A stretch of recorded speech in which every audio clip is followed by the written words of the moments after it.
Hello, everybody, and welcome to another episode of the Michael and Patty Show. I'm Michael. And I'm Patty. And this will be the first show that we've recorded in the new year. It's actually January 4th, and not only is it the first episode, but it's probably the coldest day of the entire last many months. I was going to say, I don't know what our coldest temperature was last year, but today it's reaching down to minus 17. However, there is some great news. This afternoon, it's going to be a balmy minus 12 Celsius. It is pretty cold out today. And because we ended up experiencing the colder temperatures, Michael, earlier this year, unfortunately, along the south shoreline of Prince Edward Island, we ended up experiencing a lot more ice buildup, which made doing the polar dip a little more challenging this year. For those who do participate in that, it is a big ordeal here on PEI, and this year's location apparently was the North Rustico area. That's current water moves a little bit more up there along the North Shore side of PEI, and they were able to find a pretty good area to do their little dip in this year to bring in the new year. What I understand is people were taking chainsaws out to cut holes in cement, and then they're dipping in the hole, which is something I would absolutely never suggest for someone to do. And you're with somebody that thought it was a great idea to climb down a boat ramp to see if he could dip his toes in the water. Again, not something you want to do.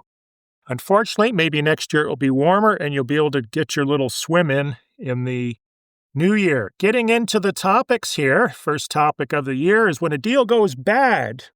Let's talk about mutual releases and where do the deposits go. This is a big debate, and like everything with any real estate association, I'm sure this is going to turn into months of conversation as to what forms they can introduce next. Well, we do have a new form that will be coming out just to agree on the deposit being transferred back. And it's more of protection for the listing brokerage, because in a real estate transaction, who holds the deposit? The deposit is held with the listing brokerage. Now, Michael, the brokers on Prince Edward Island, we all had a meeting towards the end of 2025, and we all agreed the mutual release form, which many brokerages, individual agents feel that is what they need in order to terminate a contract agreement. And that is false. And unfortunately, people they don't understand, lack of education. So it's something the association is going to end up having to do with some legal course that we're going to end up implementing for 2026 year for the realtors. So to be clear, when you sign a contractual agreement within the clauses that perhaps the buyer has been deemed not satisfied, could not satisfy, whether it was financing, home inspection, whatever the issue is, within that clause, they've already mutually agreed if the buyer's not deemed satisfied, that the deposit will be returned or returned by a certain date, because the way our clauses or most clauses are written within our contract is if it's not satisfied or removed with written notice by whatever the deadline is at 5 p.m. typically, the contract becomes null and void and the deposit is returned. Some sellers may feel they have a posturing position and don't release the deposit. I'm not letting them out. I don't feel they did, their due diligence. They actually didn't satisfy this condition. They didn't get a formal or official home inspection. Those things are not typically required, but it does cause the listing brokerage now to be in a situation, in a position where they can't just release it. So now the situation becomes more complicated. At the end of the day, as a seller, you've already signed within the contract that the deposit would be released. So you're just causing extra legal bills. Right. So if the purchaser, or I should say, if the vendor tries to be hard-nosed about it and says, we're not releasing the deposit, they don't have that power unless it's written in the contract to indicate otherwise. Even if the vendor's lawyer says, don't release the deposit. If the purchaser's lawyer, the purchaser wants the deposit and they feel it's a defendable position legally based on the context of the contract, then they're going to get their deposit back. If you don't want this, just be more explicit in your contract. If you want a certified home inspector, and you want to have some input as to what is acceptable and what isn't acceptable as far as the parameters that would let them off the hook, you can certainly put that in the contract. I haven't seen it. Most of the time it just says there's a home inspection, whether it's the best home inspection on the planet or the drunken uncle. It all equates to the same thing the way it's written. Yes, and the other thing is the mutual release form, Michael, just to define what that is. So we do have on Prince Edward Island a form that's called mutual release. And again, sometimes it is getting a little overused. But when that document is supposed to be pulled out and what its original intention and purpose was for was all the conditions have been removed and some extenuating circumstances or something happened prior to closing and all the way up to closing, that now what happens? And it's a form at that time that this is what it was originally intended for. What happens to the deposit? Does the buyer agree because they'd removed all conditions? They've mutually agreed to release the deposit back to the seller. Typically, when the deposit gets released, the seller doesn't usually have an opportunity to go after the buyer for any legal, implications or remediation because of maybe expenses that they ended up enduring as a result of this deal going sideways. A lot of times in that case, just so that I make it clear to a seller, if you do find yourself in that situation, is I wouldn't be getting into, talk to your lawyer, of course, but I would be waiting until you get proper legal advice. If this buyer had removed all conditions and for whatever reason the buyer wasn't able to complete the closing, and sometimes it's a seller that can't complete the closing, but I would be saying, don't sign anything, don't take ownership of that deposit until you know at the end of the day, what the expense is actually going to be to yourself. I've found myself in this situation. It did take us about 45 days to generate another offer. We knew based on what that original offer was, the extra days on market, the extra property taxes and all the expenses that seller endured, what that actual number was, which we didn't have to go after the buyer for any additional fees because it all ended up balancing out once that deposit, it was an attractive deposit, was released to the seller. So those are just my advice, but that's what the mutual release was intended for. Let's get knee-deep in septic systems again.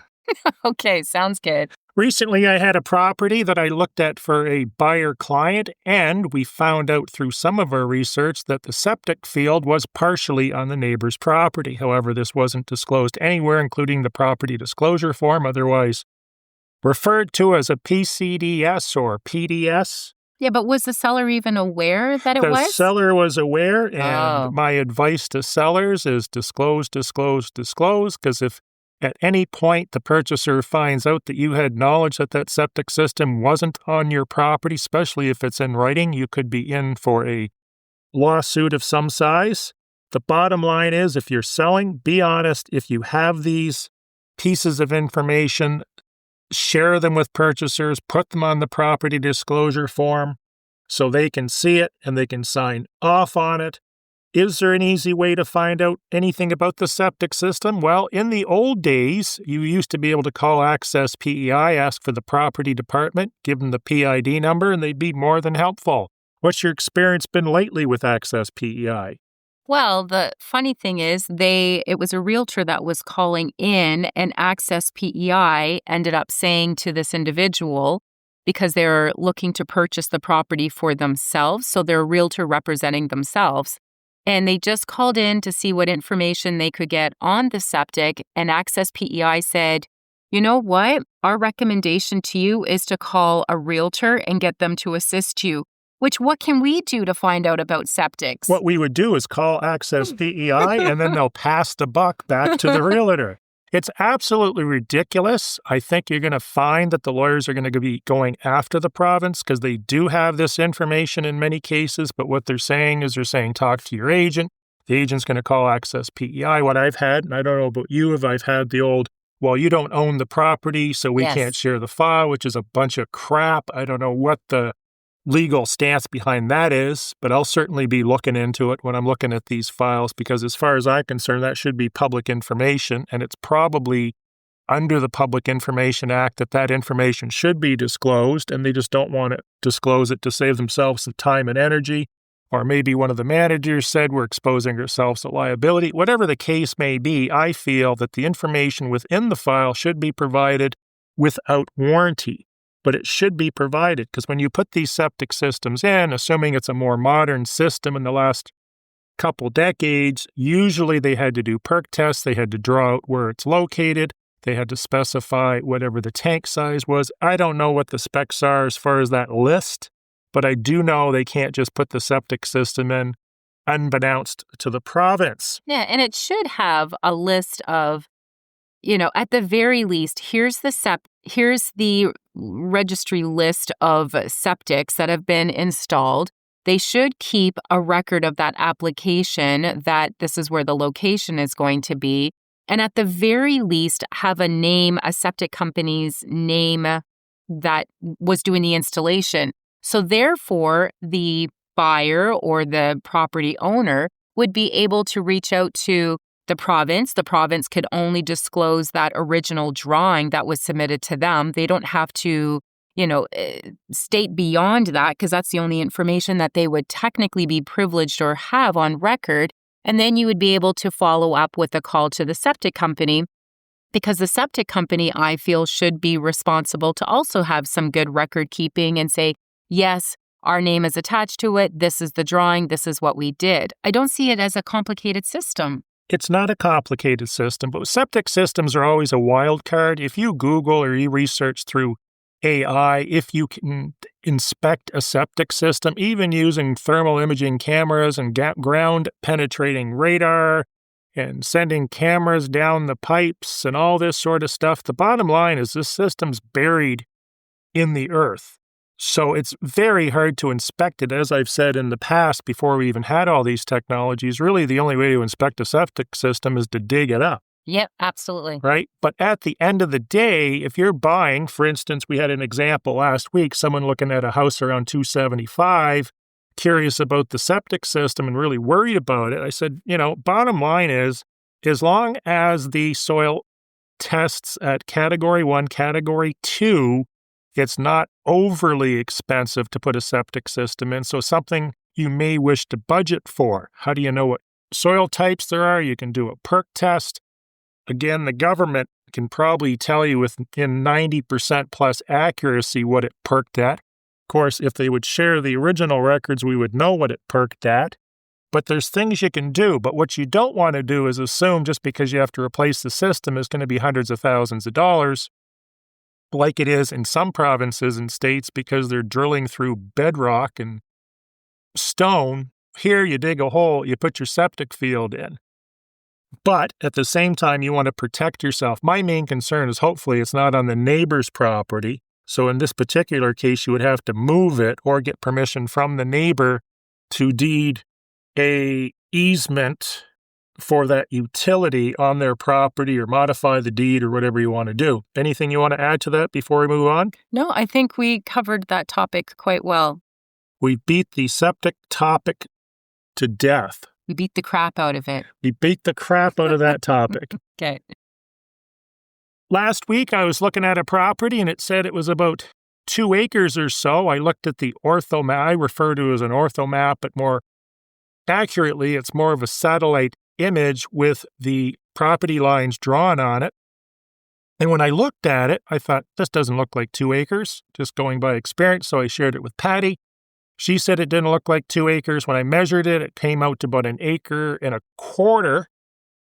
So I looked at the deed because at the end of the day, the deed is all that matters.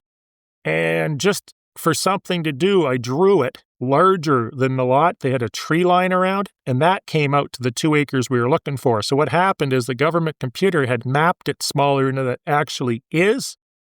So bottom line, do not believe it just because it's on the government website or because the satellite imagery shows you something that it isn't.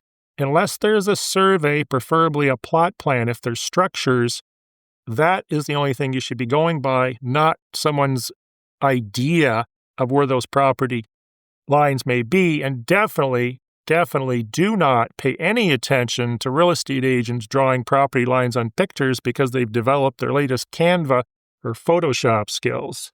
Yeah, those I'm apprehensive. I do get buyers that call and say, you don't have property lines on your images. Is Send there them a any? box of crayons. Yeah, I just tell them there's an ortho map from the government site. I just don't believe in setting up my seller to have me take responsibility that this is where I believe the property line is. And I may have included a tree in the corner that turns out it's actually on the neighbor's property, but the buyer, because of the picture, assumed their property line went past that particular tree. This is why I don't get into it. I'd rather provide the government documentation. And even still, like we're discussing today, the government orthomap, they even have a disclaimer at the bottom of their form, their map printout that they provide to us, that this is just an approximation and that you should be, making sure whether you have a survey or going by the deed and that. But they do have a disclaimer on the bottom of their form. What I found interesting on that property that you sent me, Michael, was it was almost like the computer, the province's satellite imaging, because somebody at some point planted all these trees and they planted them within the property line. They didn't want them on the property line because there was some adjacent farmland and that around there, or once arable farmland. The computer took those tree lines as the new property line, which is kind of odd, but it was very interesting because once you provided to me that drawing that you did, and now the drawing that you provided, again, assuming, was it a deep lot? Did it have more road frontage? These are all things, again, the deed would be able to provide better. This was just an experiment and a test. It showed that the lines automatically adjusted to the tree line and not where the actual property was. So always be mindful. I have had in the past clients where I've sat down with the seller, I've shown them the ortho map, and I asked the question, which a good realtor would do. The ortho map is showing that this garage that you had built 5 years ago is actually encroaching on the neighbor's property, or your access laneway is showing that it's outside the lines according to the government ortho map outside the property. Well, and I cannot tell you how many times these sellers would end up saying, no, everything's fine. It's on the property. I'm not worried about it, only to have it be such a problem at closing. One delayed closing by about 5-6 months by the time they got a survey out. They had to do a deal with the neighbors in order to get an extra little piece. It became a huge mess. And then I've had another one where the septic is encroaching and the laneway's not in on the same property. And that one is taking months. It may even take that property up to a year just because of the neighbors and how cooperative they may or may not be. Well, sometimes just not cooperation. They could be dead. They could be hard to contact. We could not have their contact information. They may be computer illiterate. You have to do everything manually by courier. But what you're referring to there that can enter into particularly large pieces of land that haven't been conveyed or sold in a long time is what's referred to as a boundary agreement. And this is typically a product of a deed that is referring to things on those properties that may or may not exist, probably don't exist. Things like old fence lines, creeks that have dried up, wells that are now filled in, growth that's been cut down. So those deeds are inaccurate. So then what you have to do, assuming we're talking about a rectangle, is now you have 3 or 4 neighbors you have to talk to so everyone can agree on where their property lines are, and then all the deeds have to get rewritten. And this is not quick trying to put together this compilation of neighbors to sign off and everything and have the province agree with it if they're involved as well. Yeah, so the bottom line is, if you're a seller, you need to make sure that you know your property. At some point, that seller was the buyer. And maybe as the buyer, you decided, oh, I'm not going to worry about it, or I will deal with this later. Guess what? You will find yourself possibly in this situation where now you're left holding the cards to fix up this mess that didn't seem to be an issue when you purchased the property originally. And you know when this information comes up, right? When does it come up? After it conveys. So recently I had a property, it wasn't that bad, but it was close. I had a property manager show me the building. I talked to the owners of the building in Toronto. This is a large corporation. We got an offer on the property. Then all of a sudden, a few weeks after the accepted offer and the purchasers are going through the due diligence on this commercial property, they mentioned, oh, by the way, you have no access off the road, so you can't get to your parking lot because we gave that piece of property away to the neighbor when we sold the corporation that had 100 other properties attached to it. This is what I told the purchaser's agent would have been great information to know before putting it on MLS. I would absolutely agree. What a mess. And the province doesn't use a computer to put those lines down. They use an Etch-a-Sketch. That's funny. It's time for Security Corner, which is a new feature on our show. This is the first time we'll have it, probably the last. But I don't know if you've noticed, I'm getting inundated by financial institutions about warnings of fraud. So we're going to give you a few little tips here because my credit card, one of them was just frauded 172 times with $3 Facebook charges. And apparently it was a product of a digital wallet, which would mean somebody got into Google Pay or the Apple Wallet or whatever the case may be, but they had 172 of these charges.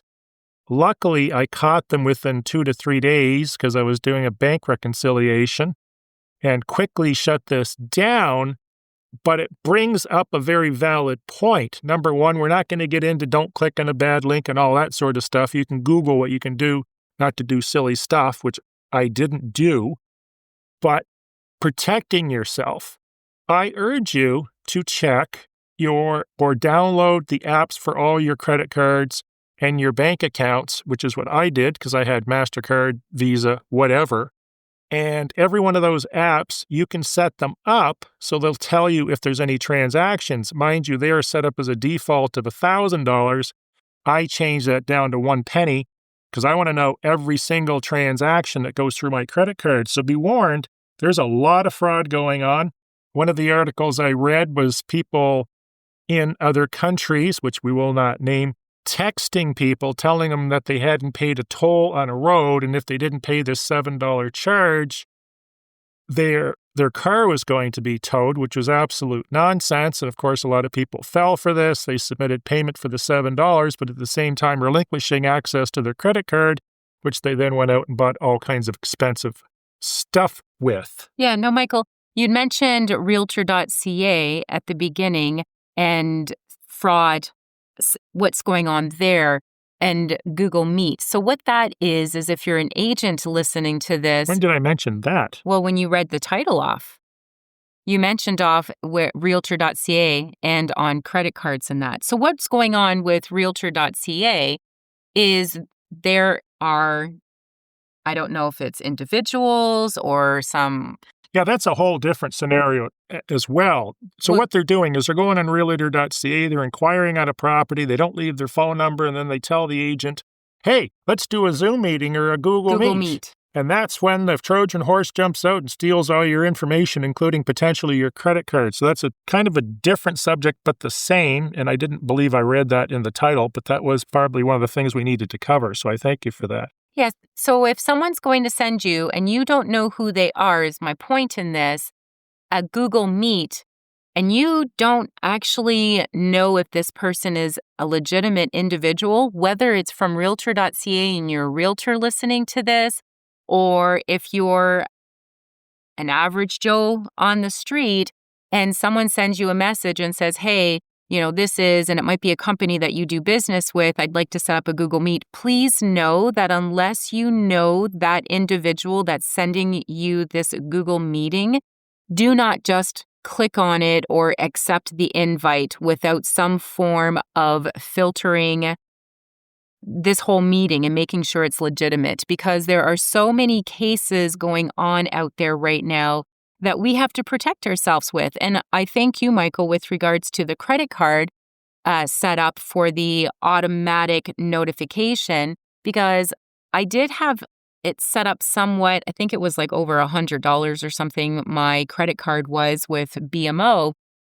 But now it is any amount that is transferred or a purchase that goes through on my credit card, and I've set it up on my personal credit cards as well, so that I am sent notifications. So I pay gas and I automatically get a text message within a minute. I'm not even back in my vehicle after paying for the transaction, is how immediate this is. So I am so happy to have this, because the 172 transactions that hit your credit card, that would make me sick to my stomach and stress, because now the inconvenience of having to call the credit card company, shutting things down, ordering a new one, hopefully that it gets pulled from all these Apple Pay Watch and Google Pay and all of that immediately, which you've encountered. It wasn't such an immediate cancellation on some of these other sites that people have their credit cards in.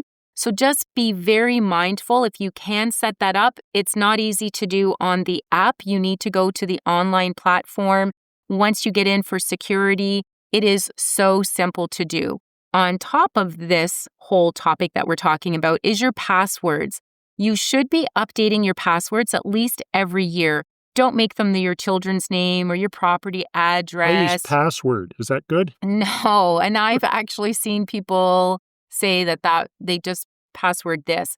My suggestion is change your word every year, whether you make it a word that we're big advocates at my brokerage. What's your word for the year? All your intentions, all your purpose of your activities, whether it's personal, business, all gets filtered through this word to make sure that you are accomplishing your goals.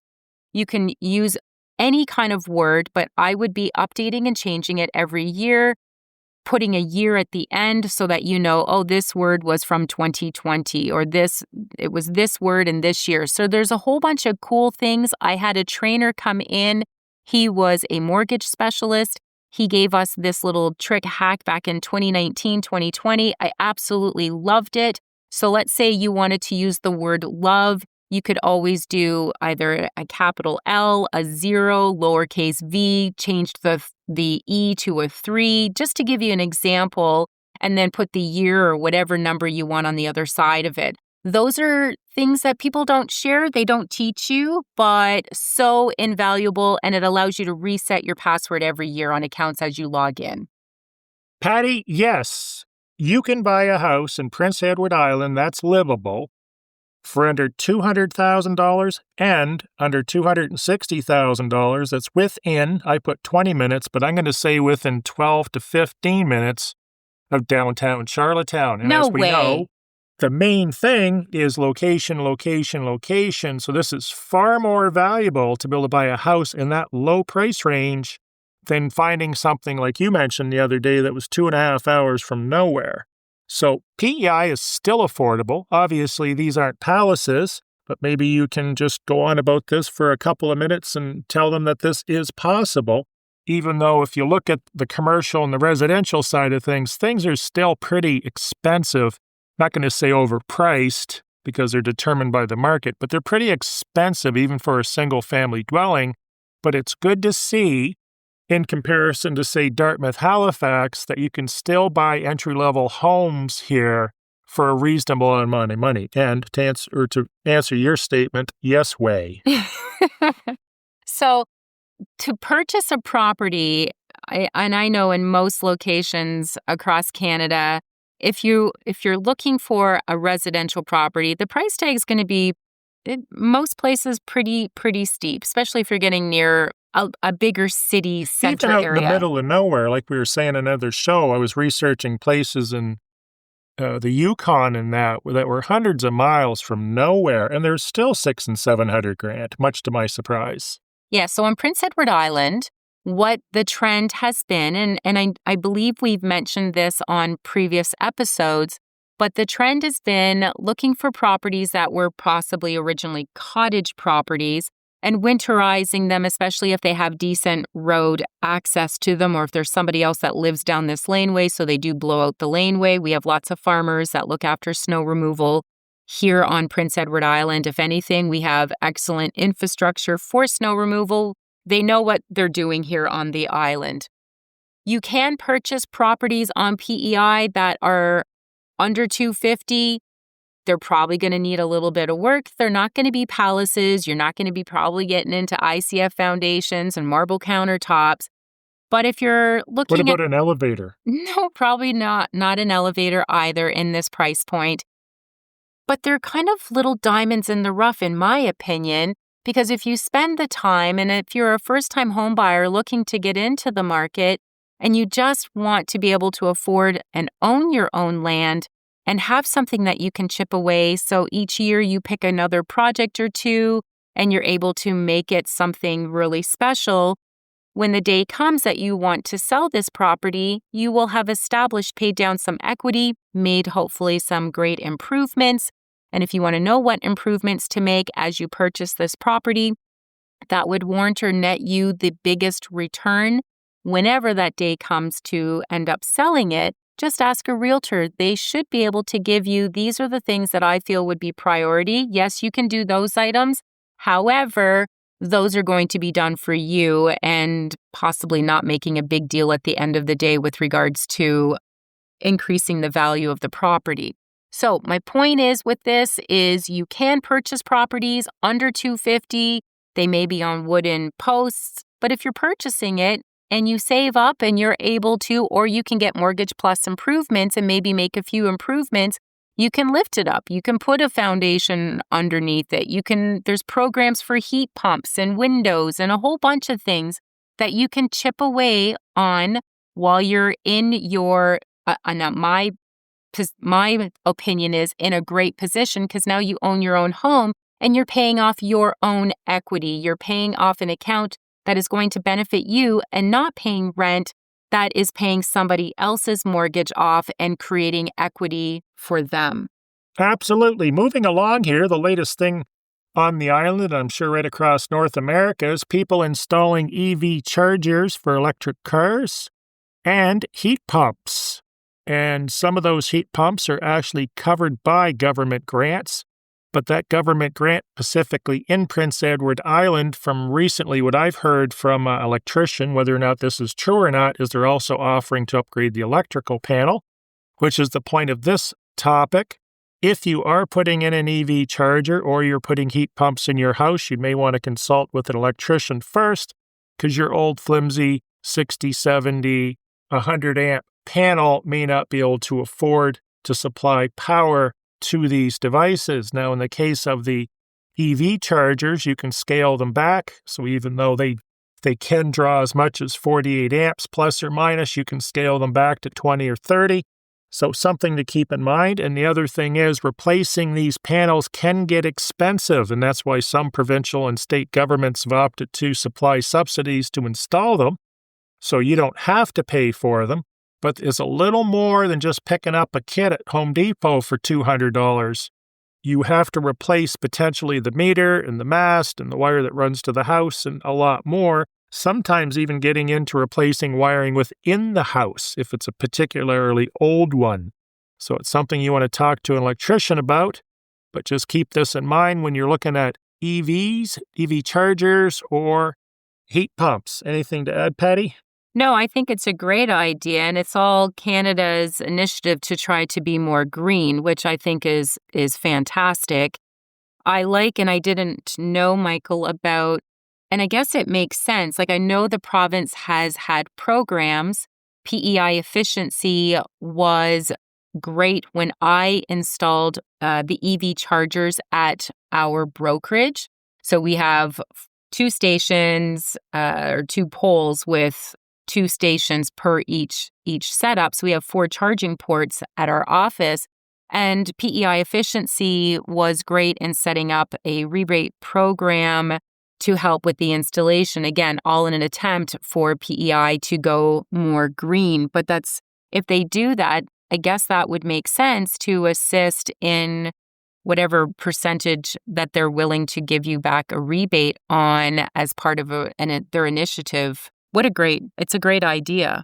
Well, the other thing they do, and you can correct me if I'm wrong, but don't they do the household efficiency test where they look for leaky windows and doors and insulation in the attic and walls and whatever the case may be, to save you on operating costs as far as heating and or cooling? I believe the fee for that goes to the property owner. However, if you do that service, because they require that in order for you to qualify for some of these programs to get the benefits or the rebates back from them. So I believe the initial efficiency testing is out of the property owner's pocket, but then that allows you to qualify for some of the grants. Let's get back into waste. We've talked about septic systems. Let's talk about the awesome and very exciting Waste Watch app.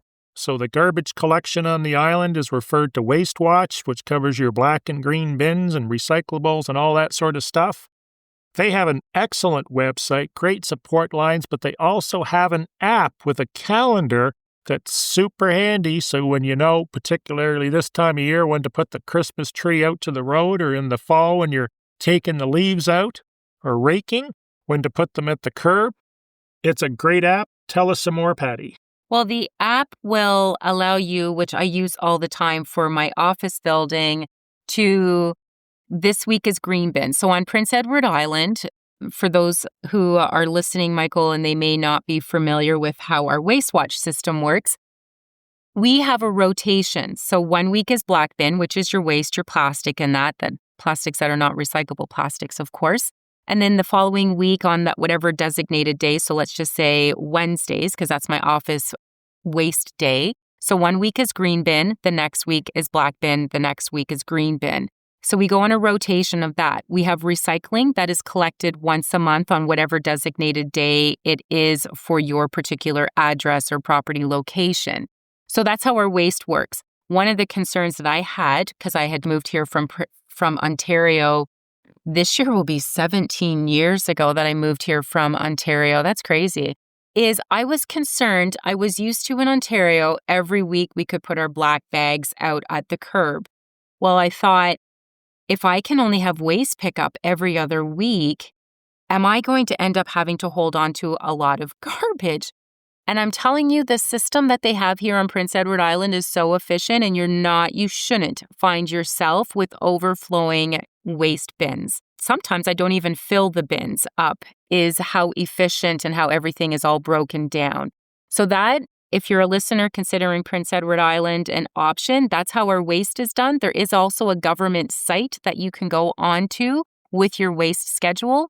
But back to the recycle app is what I believe the name of the app actually is here on Prince Edward Island. And then you just put in your address. It also has, as you're trying to learn about how am I supposed to do my garbage? What does this whole thing look like? Where does this particular item go? They have fun little quizzes and testing your knowledge that you can do every week and that on there. And you just answer a series of, say, 5 questions. And if you don't get them right, when I first downloaded this app, I did get 1 or 2 wrong, only because I didn't realize this was the setup, or I was doing things wrong all along based on listening to other people. So it is really helpful. It is a cool little app. It's not something you're going to sit on all the time, like crush. You would. No. Playing Waste Watch every night behind the TV. No. But it is really good. It does allow you, while especially you're learning our systems here on Prince Edward Island, if you are looking to relocate here, it will help you educate yourself with. And the other thing is, with tires, fluorescent tubes, batteries, toxic chemicals, paints, vehicle oil, antifreeze, all this sort of stuff, there are drop-off points to that do not charge fees for certain things. Other things they will weigh you when you come in, but there's a lot of stuff that you can drop off, computer equipment, old television sets, electronics. So it's all in the Waste Watch app. Yeah, and I will say too, because this is real estate that we talk about, if you are a seller looking to sell your property and you've had paint cans sitting in your basement from before you even purchased it, these are 3 owners ago, and you're not sure what to do with it, it's really easy. You just put your paint cans, whether it's in your trunk or in your truck, and you drive it to the Waste Watch wherever your property is located, find the one nearest to you, and they will take They go into these big bins and they will allow you to dispose of them. I know I just brought a bunch for a client of mine and I didn't have to pay for it. It was going to the one in Charlottetown and it was great. And it probably made the new owners quite happy to not have to deal with all these extra cans and that. Couple other things. We're going to get into erosion barriers, mapping utilities, and installation. Recently, I had a client that bought a house on the water, and he was curious as to whether or not he could install an erosion barrier. The erosion barriers basically protect you against your shoreline eroding. One of the challenges is that if you just protect your 100 or 200 feet along the water, and then you've got 1,000 feet on either direction that's still dirt, and they're not protecting theirs, what's going to happen is the ice is going to get in behind the erosion barrier, and you're going to be left with an island of erosion barrier, and your shore's still going to disappear. Basically, I would start by talking to Access PEI and the Property Development Department about this. They can give you specifics about it. Then you can cost out the project, see if it's worthwhile, and talk to your neighbors to see if they want to cooperate. Typically, the highest erosion areas are going to be in a cape, something that sticks out in the water, or an inlet, something that sticks in the water. And a lot of times it's not the erosion from rain, it's ice getting in underneath and then the bank collapses. You've seen that before when people talk about losing 20 feet. It wasn't because of rain, it was because ice dug underneath the ground and then the ground just collapsed. Yes, yep, absolutely. So erosion barriers are something you can look into when you're buying a property. As we've indicated on past episodes, there is a utility. If you Google gov.pe.ca coastal erosion report or something like that, type in the PID number and they'll send you a report. But recently, they've also introduced, probably because too many people were sending in requests for these reports and it was turning into a career for the government, a mapping utility where you can basically look at the entire island and see what the erosion is like in any particular point. In this particular case with this client from Ontario that bought this waterfront home, there's basically no erosion. So to put in an erosion barrier probably would have been a significant waste of money, especially since his lot was rather large, hundreds of feet deep. It's not likely he's going to ever have to experience water to his back door for many decades. At least, hopefully in his lifetime. Hopefully in his lifetime. Of course, he could be part robot if things continue to go the way they are. Anything to add to erosion barriers, mapping utilities, and installation thereof? Nope, I think you covered it well. And the other question was, if the buffer zone is where the erosion zone is, can you put a erosion barrier up? So a buffer zone is something that's typically owned by the homeowners association or the property developer. We have covered this, but you technically, in the most cases, you don't own this buffer zone. So he was asking, well, can he put an erosion barrier in someone else's property? Talk to the homeowners association or the developer. I can't see why they would object to that.